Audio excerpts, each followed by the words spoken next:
Bismillahirrahmanirrahim. Assalamualaikum warahmatullahi wabarakatuh. Fatiha ila ruhi sayyidina habibina syafi'ina rasulillah sayyidina Muhammad ibn Abdullah sallallahu alaihi wa alihi wa sahbihi wa azwajihi wa dhurriyyatihi anna Allah ya'ali darajati bil jannah wa yanfa'una bi asrarihim wa anwarihim wa ulumihim wa nafa'atihim وبركاتهم في الدين والدنيا والآخرة ويجعلنا من حزبهم ويرزقنا محبتهم ويتوفنا على ملتهم ويحشرنا في زمرتهم بالعافية والسلامة لهم الفاتحة. أعوذ بالله من الشيطان الرجيم. بسم الله الرحمن الرحيم. الحمد لله رب العالمين الرحمن الرحيم مالك يوم الدين إياك نعبد وإياك نستعين اهدنا الصراط المستقيم صراط الذين أنعمت عليهم غير المغضوب عليهم ولا الضالين آمين. بسم الله الرحمن الرحيم. نويت تعلما وتعليما وتذكرا وتذكيرا والنفعا والانتفاع والإفادة والاستفادة والحث على التمسك بكتاب الله وسنة رسول الله صلى الله عليه وسلم والدعاء إلى الهدى والدلالة على الخير ابتغاء مرضاته وقربه وثوابه وحسن الخاتمة مع اللطف والعافية وصلاح العاقبة.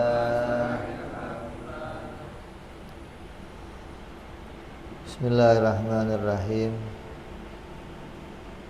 Alhamdulillahirabbil alamin.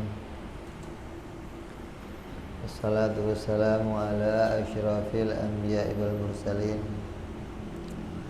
sayyidina wa habibina wa syafi'ina wa maulana Muhammadin wa ala alihi wa sahbihi ajma'in. Amma ba'du. Qala musanniful kitab rahimahullah wa nafa'ana bihi wa bi 'ulumihi fid darain. Allahumma aftah qulubana futuhal 'arifin bi hikmatika wansur 'alaina bi rahmatika ya arhamar rahimin. Ila an qala, sampai pada hikmah yang ke-6.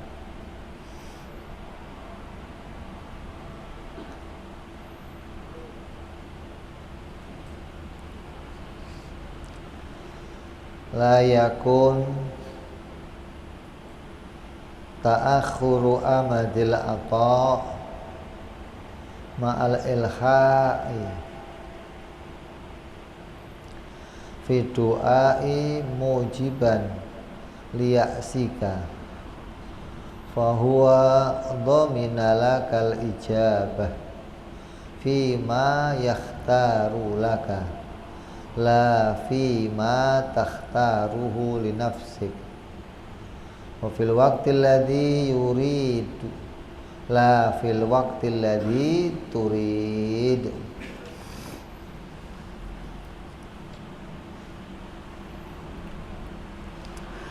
Artinya, janganlah keterlambatan masa pemberian Tuhan kepada engkau, padahal engkau telah bersungguh-sungguh dalam berdoa, menyebabkan dirimu patah harapan. Sebab Allah menjamin menerima semua doa dalam apa yang Ia kehendaki untukmu, bukan menurut kehendakmu, dan pada waktu yang ditentukannya, bukan pada waktu yang engkau tentukan.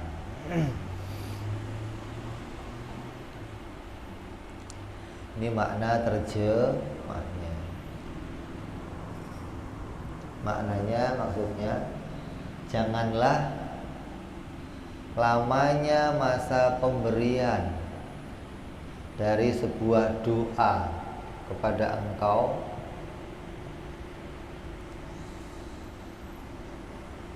itu membuat kamu putus asa, membuat kamu putus harapan kepada Allah. Padahal kamu udah sungguh-sungguh dalam berdoa. Doanya udah beneran, tapi belum juga dikabulkan. Maka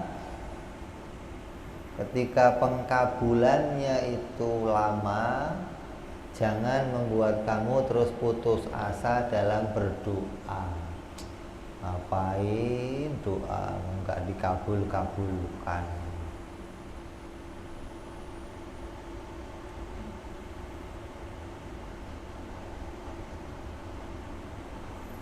Dan jangan sampai itu memutuskan doamu.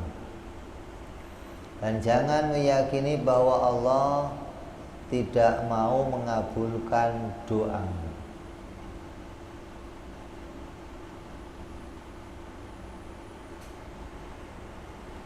Jangan terus memutuskan gitu. Allah mau nggak bakal ngabulin dah. Jangan, ya.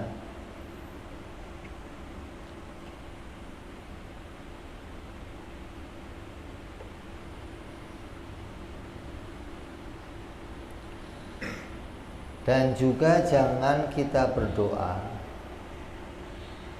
itu hanya bertujuan kepada mendapatkan hasilnya saja. Kadang tujuannya orang doa itu yang penting dikabulkan, karena hal itu bisa saja membawa kita pada dosa besar, bisa sampai pada kesyirikan. Ketika kamu doa kemudian kok dikabulkan, terus kamu menganggap karena saya doa Tuhan mengabulkan. Itu dosa tuh. Bisa sampai kepada kesyirikan. Artinya kamu menganggap doa kamu itu memiliki asar, doa kamu itu memiliki kekuatan yang bisa menghasilkan, padahal tidak sama sekali. Doa yang kamu panjatkan itu tidak bisa menghasilkan apapun. Dalam akidah harus ditata dulu nih. Ini orang mau melangkah tasawuf itu pondasi akidahnya harus benar, bahwa segala yang ada pada diri saya itu makhluk. Doa itu makhluk. Maka doa itu nggak bisa menghasilkan apapun. Ketika kamu kok berhasil mendapatkan sesuatu, yakinlah bahwa hasil itu murni atas pemberian Allah. Sesungguhnya Allah menjamin akan mengabulkan setiap doa hambanya. Allah berfirman dalam Al-Quran, Ud'uni astajib lakum. Ini orang pada apa nih? Ud'uni astajib lakum. Mintalah kamu kepadaku, maka akan aku kabulkan. Nah, ketika kita minta kemudian kabul, kamu menganggap gara-gara kamu minta Allah memberi. Syirik tuh. Kalau coba saya nggak minta, nggak akan diberi. Nah, kembali kepada bahasan yang lalu. Apa ente pernah minta lahir ke dunia? Pernah?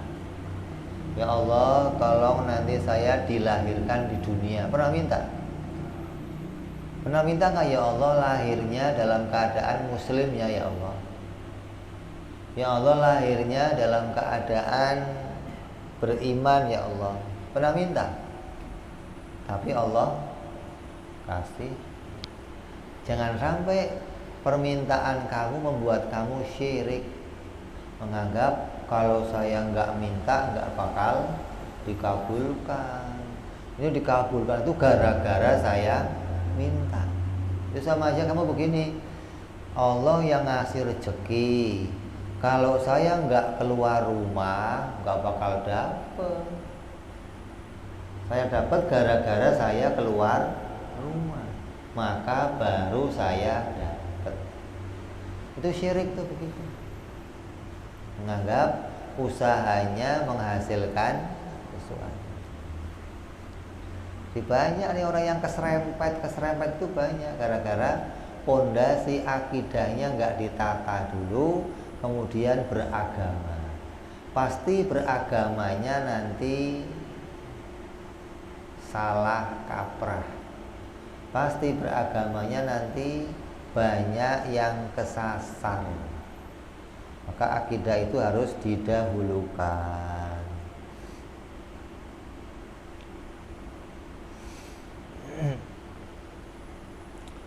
Allah mengabulkan doa kita dengan memberikan sesuatu yang Allah pilihkan untuk kita. Ini akidahnya nih. Andai Allah kok mengabulkan doa kamu, maka berarti yang kamu minta itu cocok dengan pilihan Allah, gitu loh. Memang sebelum kamu minta itu, kamu akan diberi itu oleh Allah. Pas kamunya minta. Berarti yang kamu minta itu cocok dengan kehendak Allah. Bukan terus tadinya mau Allah nggak mau ngasih ini. Loh, ini yang repot nih. Nah, setelah saya minta ini, Allahnya berubah kehendaknya jadi ngasih ini. Oh, itu yang merusak etikot. Jadi harus yakin bagaimana? Apapun yang kamu minta ketika dikabulkan, yakinlah yang kamu minta itu cocok sama kehendaknya Allah yang tidak berawal. Memang sebelum kamunya lahir, Allah itu menetapkan akan ngasih kamu ini. Kamu akan jadi pengusaha, akan kawin sama si A, akan punya anak 17, akan punya rumah 9, punya mobil 16. Itu sudah ditentukan oleh Allah. Kok kamu minta kemudian dikabulkan, maka yakinlah, oh berarti yang saya minta ini cocok dengan kehendaknya Allah. Bukan Allah memberi itu murni atas pilihan kita, bukan. Tapi Allah memberi sesuai dengan kehendaknya. Dan kehendaknya cocok sama doa kamu. Karena kita ini nggak tahu barang mana yang akan membawa keuntungan dan mana yang akan membawa kerugian. Kita mah taunya minta aja. Nah, Allah yang tahu nih, kalau saya kasih akan nambah kebaikan buat kamu. Oh, kalau saya kasih akan merugikan kamu. Allah tahu. Maka yang Allah pilihkan untuk kamu itu ya atas kehendaknya Allah, dan itu terbaik untuk kamu. Tapi kalau semua yang kamu minta itu dikabulkan oleh Allah, maka berantakan malah hidup kita nanti. Karena yang kita minta itu kadang nggak jelas.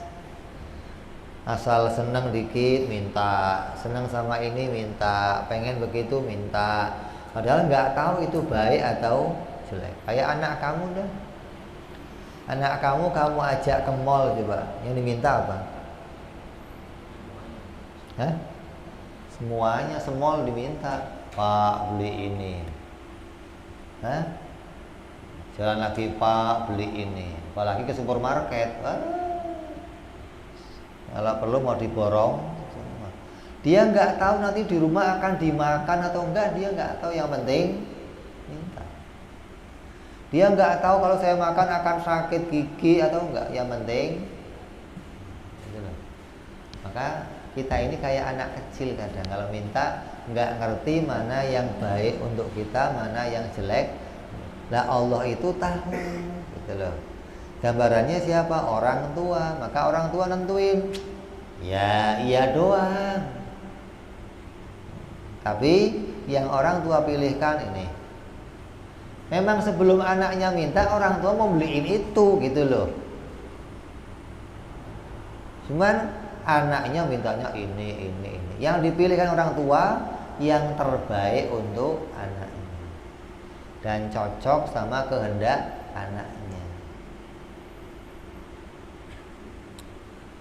Terkadang kita minta rezeki yang banyak, dan terkadang ada yang minta diberi anak. Kita mengira hal itu bawa manfaat untuk kita. Kalau saya punya duit banyak, akan manfaat nih. Tapi menganggap kita bisa mengelola uang itu sendiri sampai kepada kemanfaatan. Padahal kita nggak bisa menimbulkan manfaat sama sekali. Uang juga nggak bisa menimbulkan manfaat sama sekali. Banyak atau sedikit nggak bisa menimbulkan manfaat. Yang bikin manfaat itu adalah Allah. Nah, kita kadang berangan-angan, coba saya punya uang 1 M aja, saya mau hitung tuh. Yang paling utama apa? Kawin lagi, terus mau dihitung dulu tuh.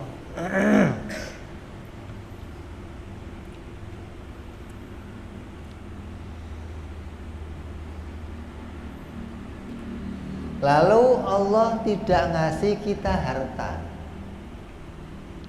Allah nggak ngasih kita anak. Maka pemberian Allah berupa tidak datangnya harta dan anak itu adalah bagian dari terkabulnya doa kita.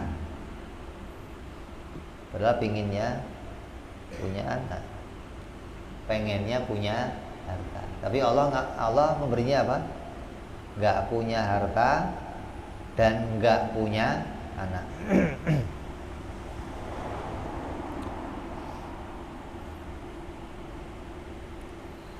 Karena sungguhnya Allah mengetahui semua perkara secara menyeluruh dan mendetail. Apabila kita diberi harta oleh Allah, maka harta itu akan bawa bencana untuk agama kita. Begitu punya harta, agamanya jadi luntur, poya-poya, ke mall, yang tadinya berjamaah ketinggalan, yang tadinya ngaji nggak ngaji. Kenapa? Masih punya duit. Nanti Beb lagi berlibur, Beb mau berlibur, nanti Beb lagi ke sono. Begitu melarat, habis duitnya, ngaji lagi. Nah, saya kalau ada orang kok ngaji, pasti kamu dipecat ya. Iya Beb, alhamdulillah, mudah-mudahan dipecat terus, biar ngaji terus. Jangan Beb, doain kerja Beb, nanti nggak ngaji lagi kalau kerja ente. Kalau punya duit malah nggak kerja, nggak ngaji. Syukran. Dan Allah tidak memberikan seorang anak karena adanya anak bisa membawa pada kemaksiatan dan fitnah. Kita bayanginnya kalau punya anak pasti bawa manfaat. Tapi yang Allah ketahui kalau kamu dikasih anak akan jadi fitnah. Karena yang namanya anak istri adalah fitnah ketika kita nggak bisa menjaganya. Apa anaknya minta ini, istrinya minta ini, nggak mau pakai kerudung, anaknya minta ke sekolah, minta ke mall yang macam-macam, minta. Jadi fitnah buat orang lakinya ketika nggak bisa mengurusnya dengan baik, hingga agamanya jadi rusak karena anak bini.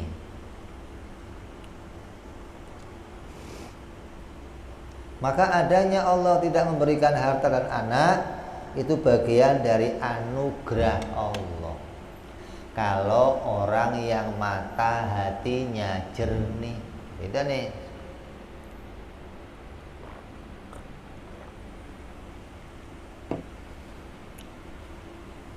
Bagi orang yang mata hati nggak jernih, Allah mah pelit.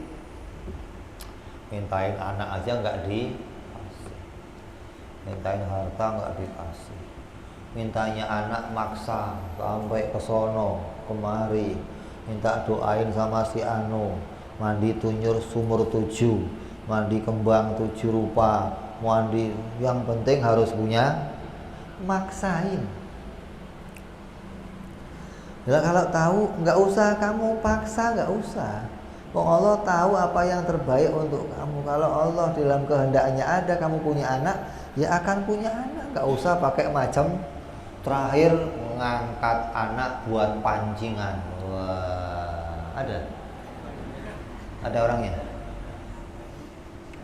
Oh, Allah dipancing, lo kira ikan.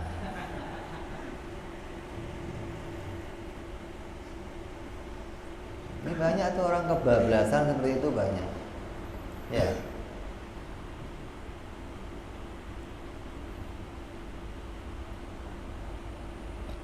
Kita harus mengerti hal itu. Mata hati kita harus jernih. Dan begitu juga Allah akan mengabulkan doa-doa kita pada waktu yang ditentukan Allah. Yang pertama tadi apa? Bentuknya Allah yang menentukan. Kamu boleh minta apa saja, tapi yang Allah kasih, yang Allah kehendaki. Terus yang kedua, waktunya pun waktu yang Allah kehendaki. Bukan waktunya sesuai kehendak kamu, bukan. Kamu mintanya sekarang, harus sekarang. Ya Allah minta duit sekarang. Besok jangan, sekarang ya Allah. Butuhnya sekarang. Utang udah ditagih-tagih ya Allah. Maunya, lah Allah ngasih sesuai waktunya yang Allah kehendaki. Bukan waktunya sesuai yang kamu kehendaki, bukan.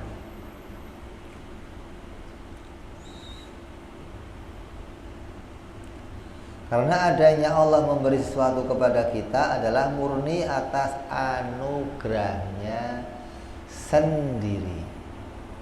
Jadi kapan Allah milihin waktu itu ya murni atas kehendaknya. Oh, kok Allah ngasihnya hari ini jam ini, memang itu murni atas kehendaknya Allah. Sebelum kamunya lahir, Allah menentukan jam ini akan ngasih A pada kamu, jam ini akan ngasih B, jam ini akan ngasih C, sesuai atas kehendaknya sendiri.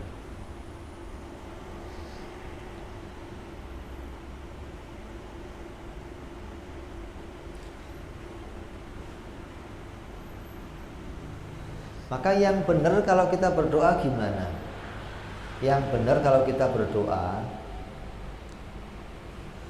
niatkan dalam doa itu untuk ibadah. Niatkan dalam doa itu untuk mengerjakan perintahnya Allah. Karena yang namanya doa itu perintah Allah. Ud'uni. Allah perintah tuh, hamba, minta dong sama saya. Nggak usah diperintah aja kita minta, apalagi diperintah. Maka niatkan doa itu, ya Allah, saya minta ngerjain perintahmu ya Allah. Bukan dengan tujuan kabulnya doa ini. Masalah pengkabulannya engkau yang memilihkan yang terbaik untukku ya Allah.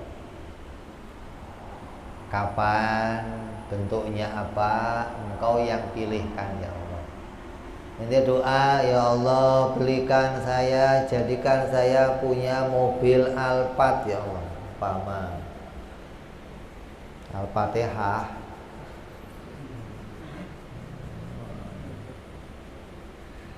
Terus tambahin, kalau itu baik untuk saya, kabulkan ya Allah. Kalau enggak, ganti ya Allah pakai yang lain. Bemo juga enggak apa-apa ya Allah, kalau itu baik untuk saya. Gitu loh maksudnya. Jadi jangan melulu, pokoknya kalau enggak Alphard saya enggak mau ya Allah.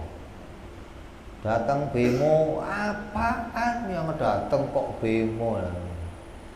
Jangan begitu. Jadi jangan melulu doa itu tertuju pada kabulnya yang kita minta, tapi harus niatnya ini ngerjain perintahnya Allah, dan pengkabulannya serahkan pada Allah agar Allah memilihkan mana yang terbaik. Kalau ini baik, berikan ya Allah. Kalau jelek, ganti dengan yang terbaik untuk saya. Karena Allah yang maha mengetahui dengan detailnya yang manfaat untuk saya. Saya sendiri nggak tahu yang manfaat secara mendetail.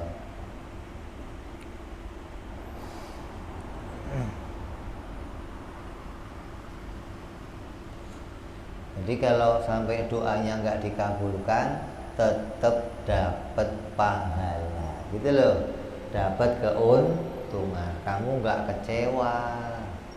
Ada orang doa kok kecewa. Kenapa? Karena yang dituju adalah kabulnya, bukan menganggap ini adalah perintah Allah untuk dikerjakan.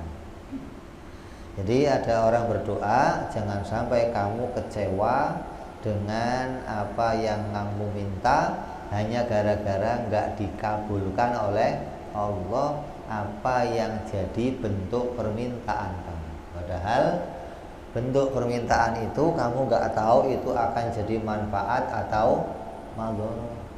Maka minta, ya Allah kalau manfaat jadikan, kalau nggak manfaat jauhkan dari saya ya Allah. Terus niatkan doanya ngerjain perintah Allah. Nggak dapat apa yang kamu minta, tapi dapat pahala. Nah, yang namanya doa itu adalah tuntutan atau permintaan dari hamba kepada tuannya, disertai dengan adab dalam menghadap kepada ketuhanannya Allah.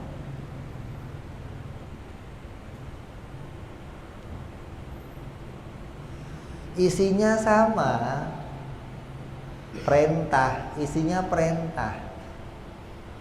Tapi kalau perintah itu dari bawah ke atas namanya doa, gitu loh. Kalau dari atas ke bawah namanya perintah.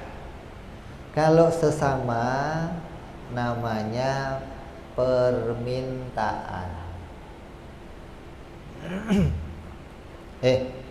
Ambilin kopi dong. Yang ngomong siapa nih? Yang ngomong bos kamu ke kamu jadinya apa? Perintah. Yang ngomong kamu sama kawan jadinya pertolongan. Tolong dong ambilin kopi dong. Bukan perintah. Kalau kamu ngomong oh enggak, ya itu terserah. Itu bukan perintah. Kenapa? Nah ini mas saya perintah apa? Wong sederajat, sebangsa, nggak ada lebih, nggak ada kurang, hingga nggak bisa jadi sebuah perintah.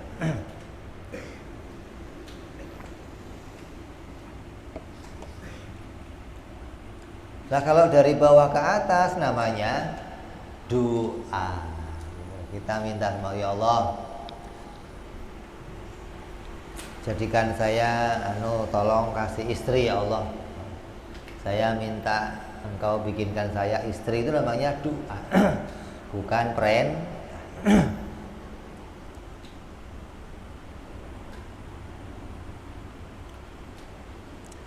Maka yang namanya doa untuk menjadi nilai ibadah itu ada syarat yang harus dipenuhi gitu, agar doanya betul-betul punya nilai ibadah. Yang pertama, doa yang akan jadi sebuah ibadah itu syarat yang pertama adalah yang dimintai sesuatu yang wajar, bukan sesuatu yang mustahil, dan bukan sesuatu yang khawarik. Yang diminta apa? Yang umum, yang wajar. Ya Allah, minta istri yang cantik ya Allah, yang solehah, yang alimah, yang kaya ya Allah. Itu doa yang wajar. Semua orang juga pengen, saya juga pengen kalau begitu mah, kalau ada lagi mah. Itu namanya permintaan yang wajar gitu loh. Bukan minta yang khawarik. Kayak apa khawarik? Ya Allah jadikan saya nabi. Minta yang khawarik gitu loh, minta yang mustahil tuh, yang gak akan dijadikan oleh Allah. Atau minta sesuatu yang, ya Allah saya pengen sholat di atas. Minta yang aneh-aneh deh. Saya pengen ini ya Allah, nggak mempan dibacok. Saya kepengen ya Allah, kalau saya ngomong orang semuanya nurut sama saya ya Allah. Sini, ya Pak, Masya Allah. Itu minta yang aneh-aneh begitu jangan. Maka itu akan jadi sebuah doa yang nggak punya nilai ibadah. Tapi kalau doa yang wajar, yang banyak umumnya orang minta, maka itu doa yang jadi nilai ibadah. Terus yang diminta bukan sesuatu yang haram agar menjadi halal untuk dirinya. Ya Allah, jadikan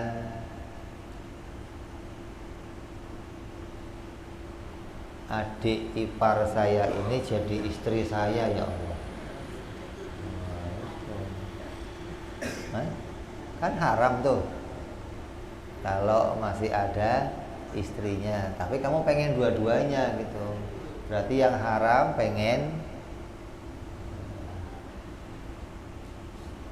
atau ya Allah jadikan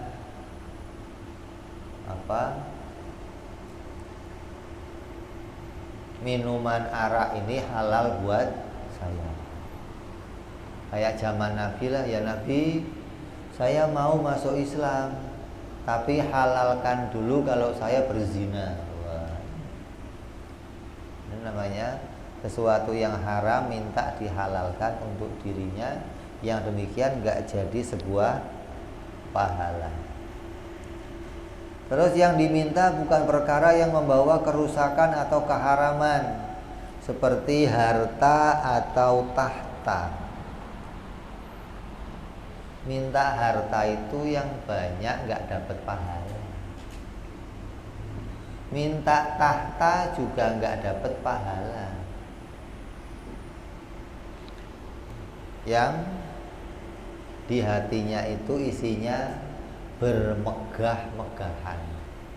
Ya Allah, berikan saya harta ya Allah, biar saya bisa bangun rumah yang gede, biar bisa punya baju yang bagus, biar bisa pergi jalan-jalan pakai pesawat, atau jadikan saya pejabat ya Allah biar saya terhormat, dimuliakan orang banyak. Doa yang demikian nggak jadi pahala. Terus yang diminta juga bukan untuk coba-coba.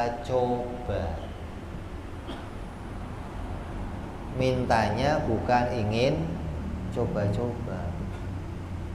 Coba-coba itu kayak apa? Dikasih ya udah, nggak dikasih ya udah, ya Allah terserah. Itu coba-coba namanya. Kira Tuhan mau ente tes gitu maksudnya. Mau ngetes Tuhan. Dikasih ya monggo, nggak dikasih ya monggo. Jangan nyoba-nyoba begitu sama Allah, jangan. Kalau minta yakin sesuatu itu akan sesuatu yang baik. Kalau dikasih maka harapannya sesuatu itu bawa pada kebaikan. Jangan nyoba-nyoba. Gua belum pernah punya ini, terus pengen coba kalau saya punya ini gimana rasanya ya. Itu mau nyoba-nyoba namanya begitu. Terus yang kelima, orang yang meminta itu tidak menganggap yang diminta itu sesuatu yang besar. Enggak menganggap kalau itu sesuatu yang luar biasa untuk dirinya gitu loh. Itu hal biasa. Kayak ente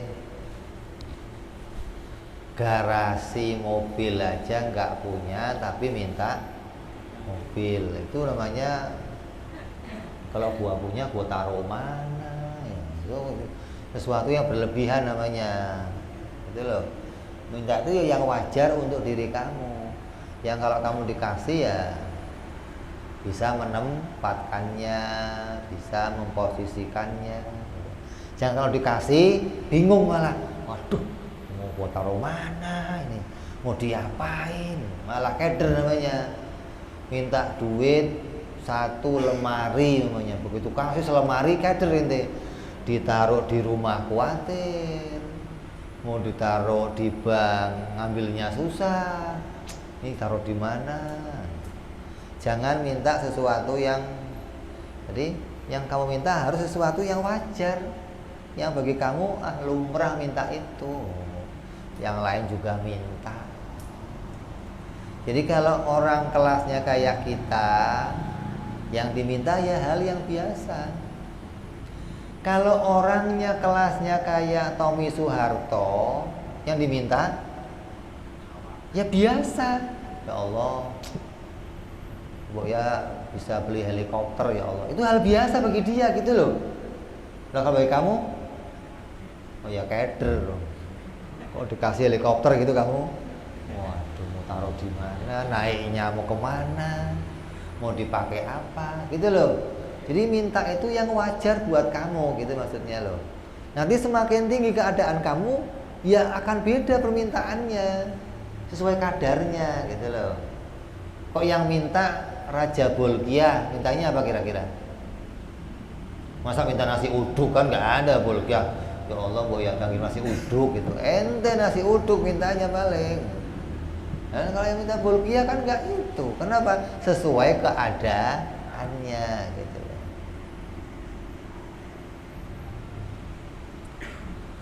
Terus yang ketujuh, kamu harus membaguskan prasangka kamu bahwa Allah pasti mengabulkan doa kamu. Jangan, jangan-jangan nggak dikabulin sama Allah. Mau belum minta aja sudah sekudzon sama Allah.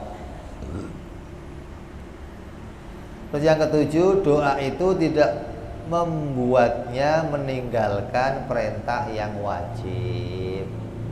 Jadi ketika berdoa nggak sampai meninggalkan perintah yang wajib. Doa semalaman kayak dalang.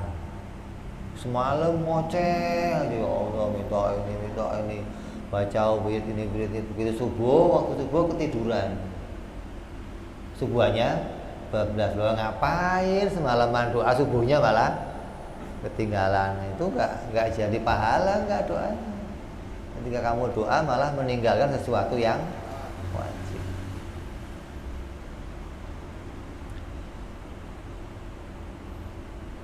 Terus tidak kecewa bila yang diminta tidak kunjung datang. Nggak ngedumel, nggak resah, nggak kecewa sama Allah Subhanahu wa ta'ala ketika yang diminta itu nggak datang. Nabi Ibrahim minta anak berapa tahun? 80 tahun baru dikasih anak. Ya nggak kecewa sama Allah. Nabi Musa setiap dakwah kemana-mana, datang ke satu kelompok, berhasil diajak, Nabi Musanya pulang, datang pasukan Fir'aun, kasih duit, jangan ikut Musa. Punya apa dia? Ikut saya nih, rumah emas, balik. Ikut Fir'aun lagi. Musa pusing, ya Allah ini gimana mau dakwah kalau begini ya Allah. Doanya apa? Ya Allah, miskinkan Fir'aun, habiskan hartanya, miskinkan dia, jauhkan dia dari iman, matikan dia nggak masuk surga ya Allah. Doanya sudah pol-polnya. Kenapa? Hartanya dipakai menghalangi semua dakwah saya ya Allah. Apa kata Allah? Ya, doa kamu pasti saya kabulkan. Udah kerjakan yang kamu, saya perintahkan yang lainnya, jangan ngurusin ini lagi. Doa ini mesti saya kabulkan. Dari Nabi Musa minta sampai kabul, Fir'aun miskin mati 40 tahun. Itu doanya Nabi. Nah kalau kamu yang doa kok seminggu minta kabul, ya ini namanya apa? Di luar kebiasaan, warik. Jadi kalau berdoa tidak kecewa bila tidak kunjung datang. Nabi Zakaria minta anak sampai istrinya monopos. Coba, dari mulai cantik belia sampai monopos baru dikasih sama Allah. Begitu monopos, Zakaria, kamu akan saya kasih anak. Ya Allah, mau istri saya udah monopos masih mau dikasih anak, ya Allah. Hamil istrinya.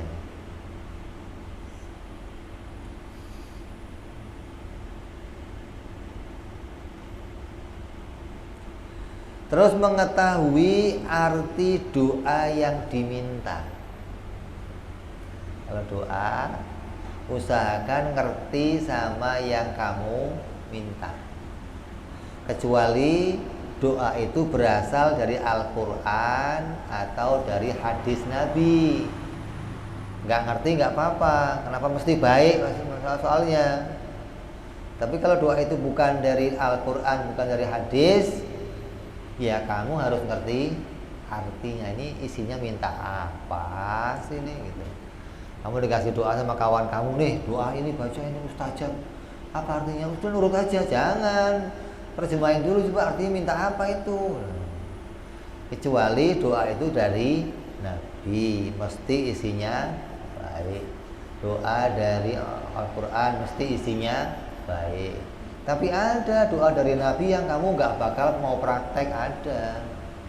Allahumma ja'alni miskinan wa amitni miskinan wa syurni fi zumratil masakin. Pernah ini minta begitu? Ya Allah, jadikan aku orang fakir miskin ya Allah. Pernah? Minta begitu pernah? Itu doa Nabi loh padahal. Matikan aku dalam keadaan miskin dan kelak bangkitkan aku bersama orang-orang miskin. Itu satu-satunya doa Nabi yang gak pernah kamu praktekkan. ente isinya ya Allah, kalau rezeki saya di langit turunkan ya Allah. Kalau rezeki saya jauh dekatkan ya Allah. Kalau sedikit banyakkan ya Allah. Ya, nggak ada orang minta miskin ya Allah. Terus hindari pilihan kata yang kurang baik diucapkan. Pakai kata-kata yang baik ketika minta. Terus berdoa dengan menyebutkan nama-nama Allah, Asmaul Husna, ya Fattah, wahai zat yang membuka, bukalah pintu rezeki untukku yang halal. Ya Razzaq, ya Karim, ya Arhamar Rahimin, gitu ya, Mujibas Sa'ilin. Pakai nama-nama Allah yang baik. Terus hadirkan hati dengan menyadari bahwa dia sedang merendahkan diri kepada Allah dan mengakui kelemahan dirinya kepada Allah Subhanahu wa ta'ala. Hadirkan hati dan merendahkan diri. Gak ada orang doa ya Allah, ya itu bukan doa itu. Doa kok ngupil, kita lagi merendahkan diri sama Allah. Lagi ngomong sama siapa itu? Ya Allah. Oh, bukan doa itu. Doa betul-betul kamu sadar sedang minta sama Allah, tunduk, khusyuk, dengan sikap yang baik, tingkahnya enggak macem-macem gitu loh. Kalau ada doa kok sambil ngupil, sambil itu mah lagi baca komik namanya, kamu lagi wiritan doang. Bukan doa itu.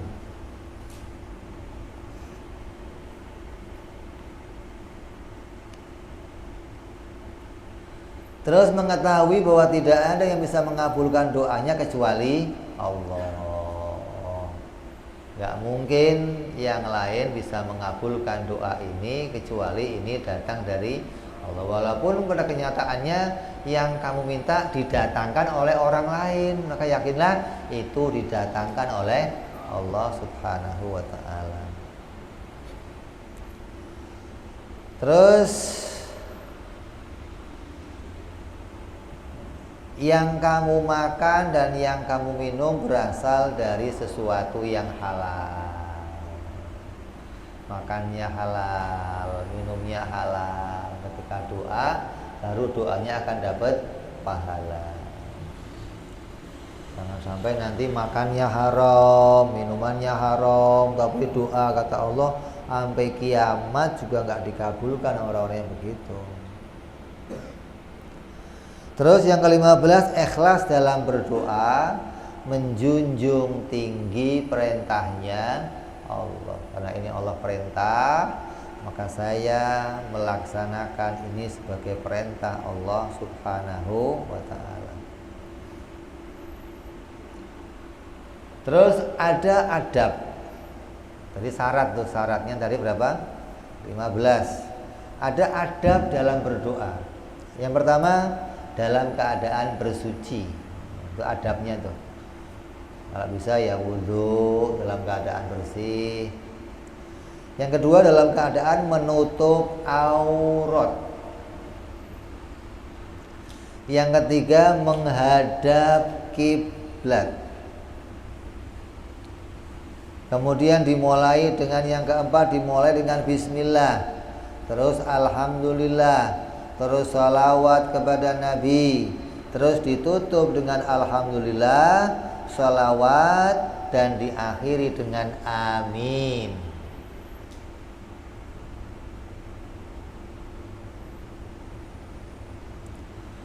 Terus mengangkat kedua tangannya. Ini adabnya nih. Ada nggak orang yang doa lemes? Bismillahirrahmanirrahim. Alhamdulillah. Ada. Doanya lemes, tangannya ada.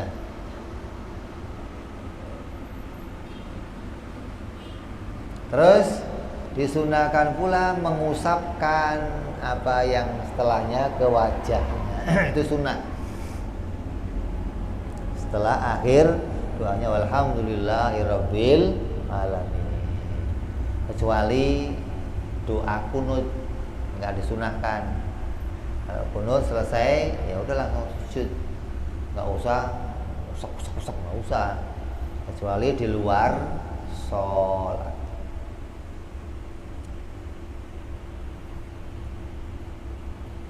Terus sunahnya lagi adabnya tidak mengangkat wajahnya ke langit. Ini udah tangannya tinggi, ya Allah. Itu kalau yang demikian jangan ditiru, itu orang-orang khusus, biarkan dia punya isyarah sendiri, punya cara sendiri. Adab kita ya doa yang tawadhu, khusyuk, tunduk, tangannya diangkat, wajahnya ke bawah gitu.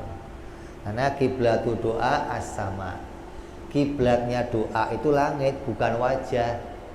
Kalau kiblat sujud itu tanah.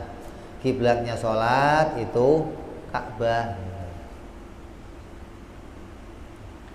Terus doanya jangan sekali diulang-ulang.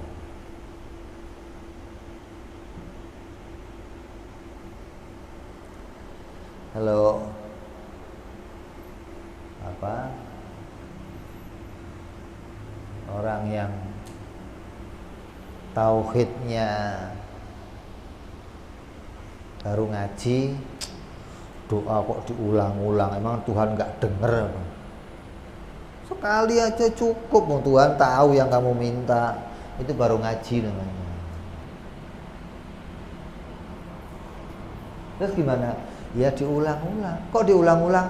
Karena mau datang pahala, gitu loh. Karena ini perintahnya Allah.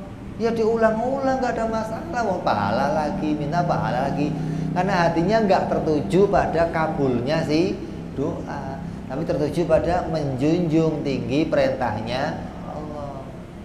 Pagi minta, siang minta, sore minta, malam minta, terus minta. Kenapa? Ini perintahnya Allah.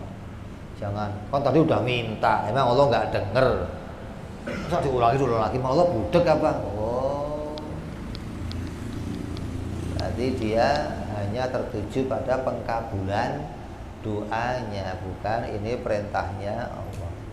Terus merendahkan suaranya antara nyaring dan pelan. Yang penting jangan bisik-bisik, ya bersuara tapi pelan. Kecuali ada yang mengamini. Kalau dia mengamini ya keraskan biar supaya orang yang mengamini itu dengar. Khususnya istri-istri nih, kalau suaminya doa minta yang kenceng, jangan asal diamini doang. Hati-hati, doanya suami bahaya. Aminnya istri bisa ngabulin doa, tahu-tahu minta kawin lagi, amin istrinya. Oh, begitu kabul, kan kamu yang mengamini, mak, kapan mintanya? Wah, rame dah tuh. Makanya suruh yang kenceng biar denger mintanya apa. Semua anggota badannya ikut khusyuk. Tangannya khusyuk, matanya khusyuk, telinganya khusyuk, kakinya khusyuk.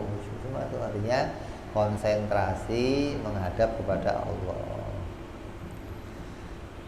Yang terpenting selalu berdoa, sebelum doa didahului dengan bertaubat. Astagfirullah, astagfirullah, astagfirullah. Ma'atubu ilaih. Jamil ma'asi wa dzunub, ya Allah. Baru dimulai dengan doa. Ketika ini terpenuhi semua, kemudian tidak kunjung dikabulkan, maka jangan putus asa. Maksudnya gitu loh. Kalau doanya nggak terpenuhi ini, kok nggak dikabulkan? Ya wajar, nggak terpenuhi syarat-syaratnya. Yang dimaksud jangan putus asa, ketika sudah kamu penuhi semua ini masih nggak dikabulkan, jangan putus asa. Karena tujuan doa adalah ibadah, maka teruslah berdoa agar punya nilai ibadah kepada Allah Subhanahu wa ta'ala. Mudah-mudahan kita semua senantiasa diberikan oleh Allah hati yang khusyuk, hati yang tunduk, hati yang tawadhu, dan senantiasa bisa mengerjakan perintah-perintahnya Allah Subhanahu wa taala. Wallahu a'lam bishawab. Wa ila hadratin Nabi al-Fatihah. A'udzu billahi minasyaitonir rajim. Bismillahirrahmanirrahim. Alhamdulillahirabbil alamin arrahmanir rahim maliki yaumiddin. Iyyaka na'budu wa iyyaka nasta'in ihdinas siratal mustaqim. Siratal ladzina an'amta 'alaihim ghairil maghdubi 'alaihim waladdallin. Ya Rabbana